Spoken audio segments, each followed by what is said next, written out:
ನೀವು ಅಷ್ಟು ದುಡ್ಡು ಬಿ ಜೆ ಪಿಗೆ ಇರೋದ್ರಿಂದಾಗಿ ಅದು ಎಲೆಕ್ಷನ್ ಖರ್ಚದ ಬಗ್ಗೆ ಅದು ವರಿ ಇಲ್ಲ ಅವರಿಗೆ. ಹೀಗಾಗಿ ಇವತ್ತು ಕಾಂಗ್ರೆಸ್ಗೆ ಬೇರೆ ಹಾದಿಲ್ಲ, ನಡೆಯುವಂಥ ಒಂದು ಹಾದಿ ತೊಗೊಂಡಿದ್ದಾರೆ. ಅದರಿಂದ ಅನೇಕ ಶಕ್ತಿಗಳು ಗೊತ್ತಾಗ್ತಾ ಇದ್ದವು, ಬಡವರು ಬದುಕು ಕಣ್ಣಿ ಕಾಣ್ತಾ ಇದ್ದವು. ಇಡೀ ದಿವಸ ಏನಾಗಿತ್ತು, ವಿಮಾನದಾಗ ಕೂತ್ಕೊಂಡು ಬಡವರು ನೋಡ್ತಾ ಇದ್ರು ರಾಹುಲ್ ಅವರು. ಇವತ್ತು ಕಾಲ್ನಡಿಗಿಂದ ಬಡವರ ಪರಿಸ್ಥಿತಿ, ಆದಿವಾಸಿಗಳ ಪರಿಸ್ಥಿತಿ, ಅವ್ರ ಕಾಡುಗಳ ಬಗ್ಗೆ, ಕಾಡುಗಳೆಲ್ಲ ಸುತ್ತಾಗ್ಲಿಕ್ಕಿದ್ದಾರೆ, ನೋಡ್ಲಿಕ್ಕಿದ್ದಾರೆ, ಕಣ್ಣಿಕ್ಕಿದ್ದಾರೆ. ಯಾವಾಗಲೂ ನಮ್ಮಲ್ಲಿ ಗಾಂಧಿ ಮಹತ್ವ ಅದ.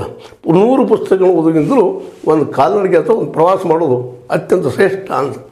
ಹೀಗಾಗಿ ಇವತ್ತು ಬದುಕಿನ ಅನುಭವಗಳಿಂದ ಇವತ್ತಿದಂಥವ್ರು ವಾಸ್ತವದ ಒಬ್ಬ ರಾಹುಲ್ ಗಾಂಧಿಯಾಗೆ, ಒಬ್ಬ ಕಮ್ಯುನಿಸ್ಟ್ ಸಮತಾವಾದ ವ್ಯಕ್ತಿಯಾಗಿ, ಜೊತೆಗೆ ಈ ಜನರ ಬಗ್ಗೆ, ಸಂಘಟನೆಗಳ ಬಗ್ಗೆ, ಬಡವರ ಬಗ್ಗೆ ಮಾತಾಡ್ತಾ ಇದ್ದಾರೆ. ಆದರೆ ಇವತ್ತು ಅದ ಮೋದಿಜಿಯವರಲ್ಲಿ ನೋಡ್ರಿ, ಅವ್ರ ಸುತ್ತಮುತ್ತ ಯಾರು ಇರ್ತಾರೆ. ಇವತ್ತೊಂದು ಪ್ರಶ್ನೆ ಕೇಳ್ತಾರೆ, ಭಾಳ ಸುಲಭ, ಭಾಳ ಚಂದ ಪ್ರಶ್ನೆ ಮಾಡ್ತಾರೆ ರಾಹುಲ್ ಅವರು. ಏನಪ್ಪ ಅಂತಂದ್ರೆ, ನಾನು ರಾಮ ಮಂದಿರ ಕೂಡಿದ್ರು ಅಷ್ಟೆಲ್ಲ, ರಾಹುಲ್ ಇವರು ಮೋದಿ ಅವರಿದ್ದಾಗ ಅಲ್ಲಿ ಸುತ್ತಮುತ್ತ ಯಾರಿದ್ರು?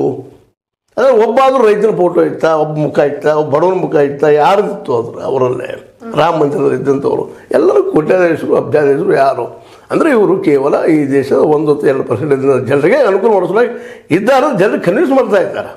ಇವೆಲ್ಲ ಹೊಸವು, ಈ ಒಂದು ಮೂಲಿದ್ದಿಲ್ಲ ಇವೆಲ್ಲ.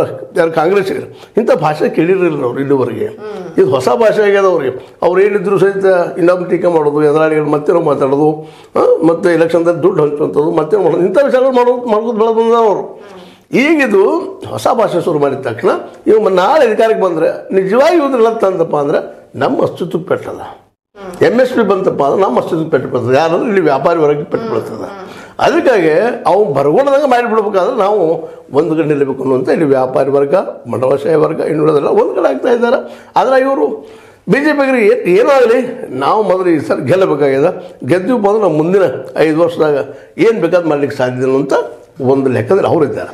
ಈ ಅಧಿಕಾರಶಾಹಿಗಳು ಅಥವಾ ಇವಾಗ ಏನ್ ಹೇಳಿದ್ರಿ 166 ಕಾರ್ಪೊರೇಟ್ಗಳು ಅಂತ ಹೇಳಿ, ಅವ್ರು ಈಗ ಬರೀ 10 ವರ್ಷದಲ್ಲೇ ತಲೆ ಎತ್ತಿರುವಂತದ್ದ. ಮುಂಚೆ ಅವರಿಗೆ ಕಾಂಗ್ರೆಸ್ ಜೊತೆಗೆ ನಂಟಿರ್ಲಿಲ್ವಾ ಸರ್? ಹಾಗಿದ್ರೆ 1992ರಲ್ಲೇ ಅಥವಾ 90ರಲ್ಲೇ ನಮ್ಮ PV ನರಸಿಂಹರಾವ್ ಅವ್ರು ಬಂದ ಮೇಲೆ ಅಂತ ಇದು ನಮ್ಮಲ್ಲಿ ಓಪನ್ ಮಾರ್ಕೆಟ್ ಬಂದಿತ್ತು.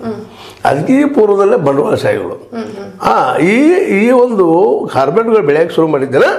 ಈ ಕಾಂಗ್ರೆಸ್ಸಿನ ಇತ್ತೀಚಿನ ದಿನದ 90ರ ನಂತರ ಬೆಳೀಲಿಕ್ಕೆ ಶುರು ಆಗಿತ್ತು. ಮುಂದೆ ಇದು ವಾಜಪೇಯಿಯವರಲ್ಲೂ ಆ ಪ್ರಮಾಣದಲ್ಲಿ ಇರಲಿಲ್ಲ, ಇದ್ದರು ಅಲ್ಲೆಲ್ಲ ಇದ್ದರು, ಕಾಣ್ತಾ ಇದ್ರು. ಮತ್ತು ಮೂಲತಃ BJP ನಾವು ಇದ್ರ ಇತಿಹಾಸ ಅಭ್ಯಾಸ ಮಾಡಿದಾಗ ಇದು ವ್ಯಾಪಾರಿ ವರ್ಗದ ಪಾರ್ಟಿ ಎಲ್ಲ ಇಡುವರು. ಇದನ್ನು ಯಾಕಪ್ಪ ಅಂತಂದ್ರೆ ಇದು ನೀವು ಇವತ್ತು ಜನಸಂಖ್ಯೆ ಇರಲಿ ಮತ್ತೆ ಇವ್ರು ಎಲ್ಲಿ ಬೆಳೆದಾರ, ಇವತ್ತು ಬ್ರಹ್ಮಚಾರಿಗಳು ಎಲ್ಲಿರ್ತಾರೆ, RSS ಇವರು ಎಲ್ಲರೂ ಹೋರಾಟಗಾರರು, ಇವರೆಲ್ಲರೂ ಶ್ರೀಮಂತ ಮನೆಗಳಲ್ಲೇ, ಮೇಲ್ವರ್ಣೀಯರ ಮನೆಯಲ್ಲೇ, ಇನ್ನೊಬ್ಬರಲ್ಲೇ ಇರ್ತಾರೆ, ಪ್ರಚಾರಕ್ಕಾಗಿ ಬೆಳ್ಕೊಂಡು ಹೋಗ್ತಾ ಇರ್ತಾರೆ. ಅಂದರೆ ಮೂಲತಃ ಇದು ವ್ಯಾಪಾರಿ ವರ್ಗದ ಪಕ್ಷ. ಕಾಂಗ್ರೆಸ್ ಎಲ್ಲವೂ ಹಾಗೂ ನೆಹರು ಕಾಲಕ್ಕೂ ಏನಪ್ಪ ಅದೇನೋ ಶ್ರೀಮಂತರ ಪಾರ್ಟಿ ಆಗಿರಲಿಲ್ಲ. ಅದು ಮೂಲತಃ ಏನಪ್ಪ ಅಂತ ಸ್ವಲ್ಪ ಹೋರಾಟದಲ್ಲಿ ಮೇಲೆ ಬಂದಿದ್ದು. ಅದಕ್ಕೆ ಅವ್ರು ಏನು ಮಾಡಿದ್ರು ಗಾಂಧೀಜಿಯವರು, ಇದನ್ನು ನೀವು ರಾಜಕೀಯ ಪಕ್ಷ ಮಾಡಬೇಡಪ್ಪ, ಇದನ್ನು ಪ್ರಿಸರ್ವ್ ಮಾಡೋದು ಇಟ್ಟು ಬಿಡ್ರಿ, ಹೆಸರು ಕೆಡ್ಸೋಗ್ಬೇಡ ಅಂತ ಹೇಳಿದ್ರು. ಅದು ನೆಹರುಗೆ ಮುತ್ಸದ್ದಿದ್ದರು, ಒಂದು ತಪ್ಪು ಸರಿನೋ. ಅವ್ರು ತಮ್ಮ ಅಸ್ತಿತ್ವ ಮುಂದುವರಿಸುವಾಗ ಕಾಂಗ್ರೆಸ್ ಪಾರ್ಟಿ ಮಾಡಿಕೊಂಡು ಅದಕ್ಕೊಂದು ಕೆಟ್ಟ ಹೆಸರು ಬಂತೇನೋ ಅವರಿಂದ. ನಂತರದಲ್ಲಿ ಅವರಿದ್ದಾಗ ಏನು ಅಂತ ಬಂದಿರಲಿಲ್ಲ ಹೆಸರು.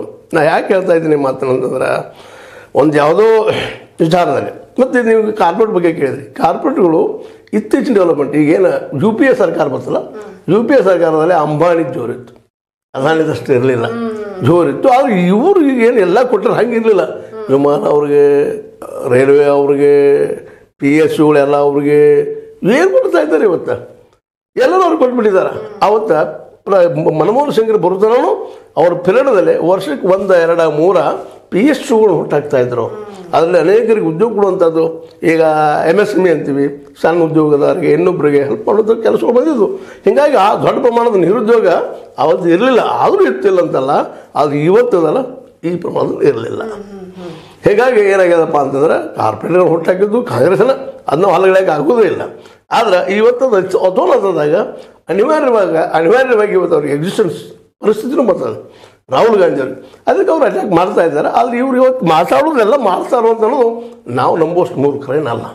ಯಾಕಪ್ಪ ಅಂದ್ರೆ ಅದು